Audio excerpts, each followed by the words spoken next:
এই সনাতন ব্যাপারটা একটু বলো। সনাতন বোধহয় বিশেষ রাজনৈতিক দলটির যা বোঝে আমাদের পুরো Coinage। সম্পর্কে, সেটাকেই ওরা সনাতন বলে আর কি। ওরা আচ্ছা। কিছুই খুব একটা বোধহয় পড়েছে বলে ওদের কথাবার্তা শুনে মনে হয় না, হুম। কিন্তু ওরা যে কোনো কিছুকেই একটু অন্যরকম দৃষ্টিভঙ্গিতে দেখালেই, মানে রামের বদলে রামা করে দিলেই ওদের মনে হয় ওই সনাতন ধর্মে আঘাত। আঘাত। হ্যাঁ, তো সেখানে রামের বদলে শ্যাম হয়ে গেলে তো ওদের মারাত্মক, রাটা শ্যা হয়ে গেল, সব শেষ হয়ে গেল আর কি। তো ভদ্রলোক বা ভদ্রমহিলা যেই ভদ্রলোক আচ্ছা, লিখেছেন। হ্যাঁ, নিজেই প্রথম কথা ঘেঁটে আছে, নিজেই ঠিক জানেন না কিন্তু ভারতীয় ধর্ম বা আদর্শ বলতে কি বোঝায়।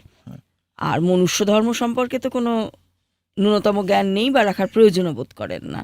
যদি থাকতো তাহলে এটা খুব সহজ কথা যে আমরা যাই বলি না কেন, এই যাবতীয় শাস্ত্র বলো, মহাকাব্য বলো, পুরাণ বলো, লিখেছে তো বিভিন্ন সময় বিভিন্ন মানুষ।